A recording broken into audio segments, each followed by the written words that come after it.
નવનીત બાલદિયાને જે ઘટના ઘટી એવી ભવિષ્યમાં કોઈ પણ સમાજના દીકરા દીકરી ઉપર લુખા તત્વો ક્યારેય પરેશાન ન કરે એને સબક શીખવાડવા માટેની આ ન્યાય સભા છે।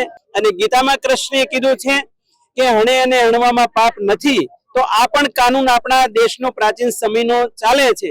તો એ ભવિષ્યમાં કોળી સમાજને કાયદો હાથમાં ન લેવો પડે એની સબક શીખવાડવા માટેની ન્યાય સભા હતી।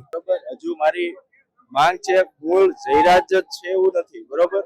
જે તપાસનો દોર ચાલુ છે, જે કોઈ આગળ બીજા કોઈ નીકળશે એ પણ સામેલ જે કાંઈ હશે પૂરી તપાસ કરી જે કાંઈ હશે એ બારું આવશે। અને અન્ય કે મેં જાહેરાત કરી હતી કે મારી જેમ જે પીડિત લોકો હોય એમને પણ અમે એમની સાથે રાખી। તો આજે તમે જોયું છે કે 2 જણ હતા એ લાઈવમાં ભાષણ કરી શકે છે, તો એ 2 જણાએ લાઈવમાં ભાષણ કર્યું, જે કાંઈ એની પીડા હતી એ કીધી છે। તો એ બાબત પણ હું સરકારશ્રીને વિનંતી કરું છું કે એમને ન્યાય મળે, જો કોઈ એમાં કરવું પડતું હોય કરે એ સરકારશ્રીને હું પણ રિક્વેસ્ટ કરું છું।